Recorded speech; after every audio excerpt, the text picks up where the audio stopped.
अस्सलामु अलैकुम वरहमतुल्लाहि वबरकातुहू। नाज़रीन, मैं उम्मीद करता हूँ कि आप लोग खैरियत से होंगे। आज मैं फिर एक बेहतरीन मसला लेकर के आपकी खिदमत में हाजिर हुआ हूँ। वो मसला जन्नती ज़ेवर का है। अगर आप मेरे वीडियो को यूट्यूब पर देख रहे हैं तब मेरा चैनल को सब्सक्राइब करें और वीडियो के स्क्रीन पर मेरा फेसबुक पेज का नाम नज़र आ रहा होगा। अगर मेरा फेसबुक पेज पर आप देख रहे हैं तब मेरा पेज को फॉलो करें। औरत इस्लाम के बाद मसला क्या है देख लीजिए यहाँ पे। औरत इस्लाम के बाद, चलिए मैं बताने की कोशिश करता हूँ। औज़ु बिल्लाहि मिनश शैतानिर रजीम, बिस्मिल्लाहिर रहमानिर रहीम। औरत इस्लाम के बाद, जब हमारे रसूल रहमत हज़रत मोहम्मद मुस्तफ़ा सल्लल्लाहु तआला अलैहि वसल्लम खुदा की तरफ से दीन इस्लाम लेकर तशरीफ़ लाए तो दुनिया भर की सताई हुई औरतों की किस्मत का सितारा चमक उठा। यानी जब मेरे नबी दीन इस्लाम लेकर के दुनिया में तशरीफ़ लाए तो औरतों की किस्मत का सितारा चमक उठा। और यानी इस्लाम से पहले जिस वक्त दुनिया में इस्लाम नहीं आया था उस वक्त औरतों का बहुत बुरा हाल था, जो मैंने पहले वीडियो में बता चुका हूँ। और इस्लाम की बदौलत जालिम मर्दों की जुल्म सितम से कुचली और रोंती हुई औरतों का दर्जा इस कदर बुलंदो बाला हो गया कि इबादत व मामलात बल्कि ज़िंदगी और मौत की हर मरहला और हर मोड़ पर औरतों मर्दों के दोष बदोश खड़ी हो गई।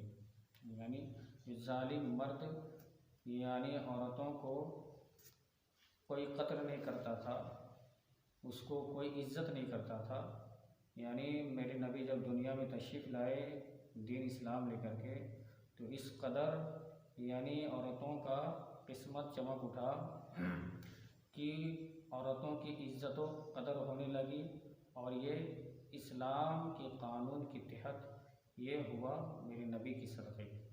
यानी औरतों मर्दों के दोष बदोश खड़ी हो गई, यानी उन लोग को बराबरी और मर्दों के बराबर यानी औरतें हो गई और मर्दों की बराबरी का दर्जा पर पहुंच गई। यानी मर्द के बराबरी का दर्जा तक पहुंच गई। मर्दों की तरह औरतों के हुकूक भी मुकर्रर हो गए। मर्दों की तरह औरतों के हुकूक भी मुकर्रर हो गए। यानी जो मर्द के लिए हुकूक है वो औरतों के लिए भी हुकूक हो गए। और उनके हुकूक की हिफाजत के लिए खुदावंद कानून आसमान से नाजिल हो गए।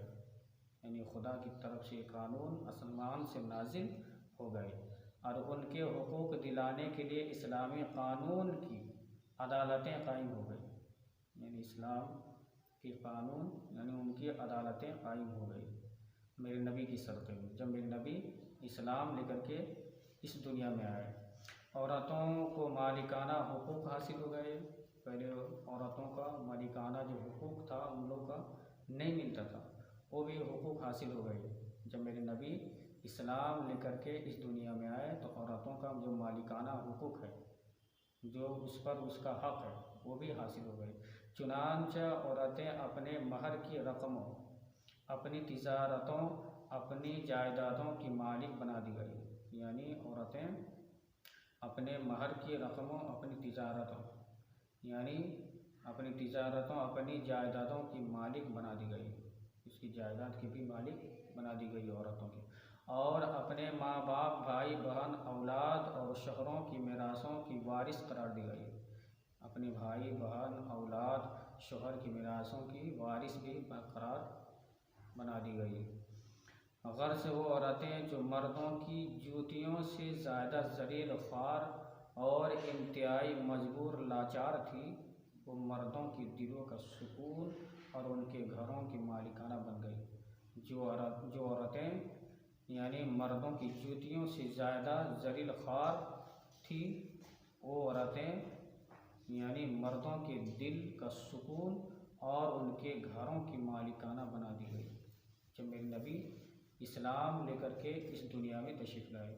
चुनांचा कुरान मजीद ने साफ लफ्ज़ों में ऐलान फरमाया कि खलक़ लकुम मिन अनफुसिकुम अज़वाजन लितस्कुनू इलैहा वजअल बैनकुम मवद्दतन व रहमा। सूरा रूम रुकू नंबर 3 पर है। इसका तर्जमा क्या है? अल्लाह ने तुम्हारे लिए तुम्हारी जन से बीवियां पैदा कर दी ताकि तुम्हें उनसे तस्कीन हासिल हो। अल्लाह ताला ने यानी तुम्हारे जिन से यानी मर्द के जिस्म से यानी बीवियां पैदा कर दी, औरतें पैदा की, समझ, ताकि उससे मर्दों की तस्कीन हासिल हो और उसने तुम्हारे दरमियान मोहब्बत व शफ़क़त पैदा कर दी। यानी औरतों के दरमियान, मर्द और औरतों के दरमियान यानी मोहब्बत व शफ़क़त पैदा कर दी। अब कोई मर्द बला वजह न औरतों को मार पीट सकता है।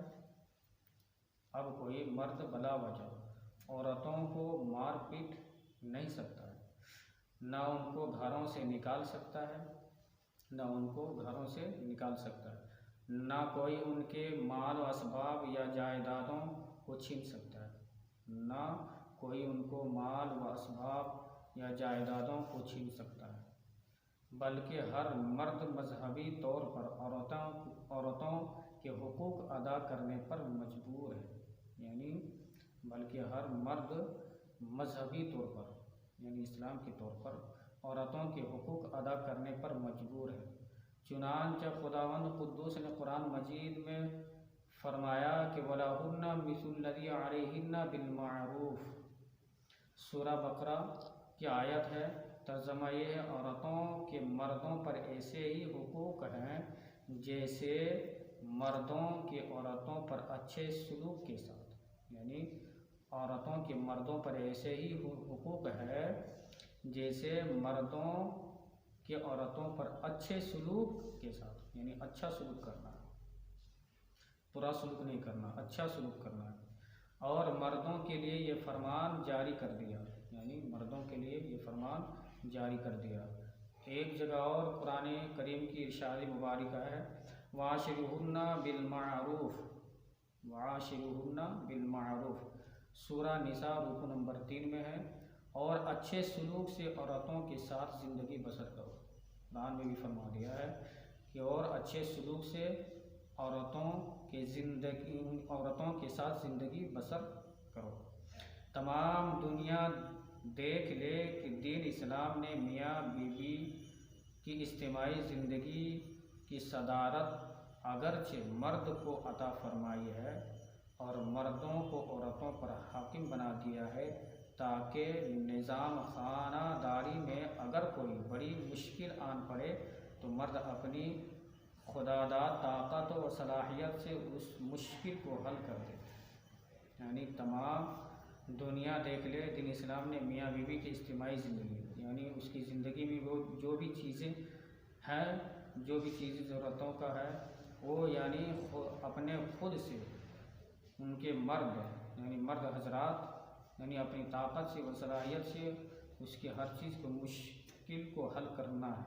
यानी हर मुश्किल काम को हल करना है और जो भी चीज़ें उसकी ज़रूरत है वो चीज़ें भी उसको ला करके देना है।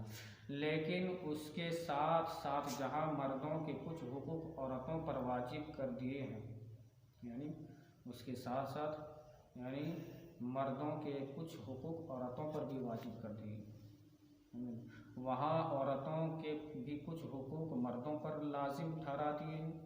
और इसलिए औरत और मर्द दोनों एक दूसरे के हुकूक में जकड़े हुए हैं। यानी जितना औरत के हुकूक है, हक़ है, उतना मर्द के भी हक़ है। यानी दोनों मर्द हो या औरत हो, दोनों उस हुकूक पर जकड़े हुए हैं, ताकि दोनों एक दूसरे के हुकूक को अदा करके अपनी इज्तिमाई ज़िंदगी को शादमानी व मुसर्रत की जन्नत बना दे। यानी इज्तिमाई ज़िंदगी को शादमानी व मुसर्रत की जन्नत बना दे और नफ़ाक़ व शफ़ाक़ और लड़ाई झगड़ों के जहन्नम से हमेशा के लिए आज़ाद हो जाए। जो लड़ाई झगड़ा जो होता है उससे क्या है, हमेशा हमेशा के लिए आज़ाद हो जाए।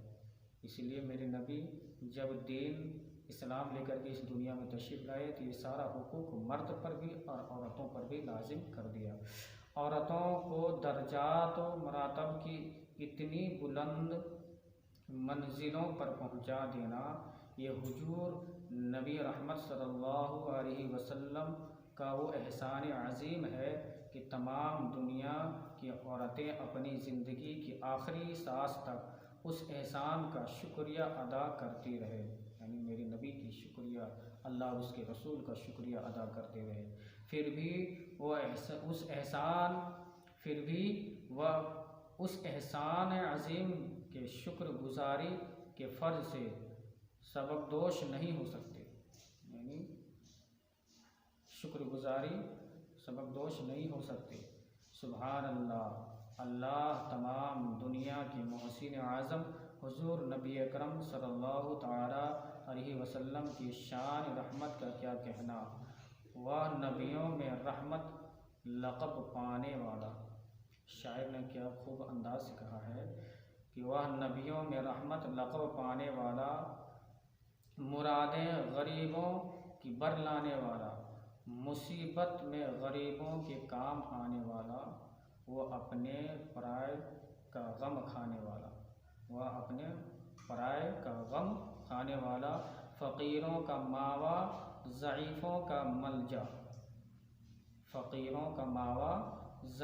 का मलजा, यतीमों का वाली, ग़ुलामों का मौला। तो नाज़रीन, मैं उम्मीद करता हूँ कि आप लोग इस मसले को समझ गए होंगे और मैं उम्मीद करता हूँ कि इस पर आप लोग ज़रूर अमल करेंगे।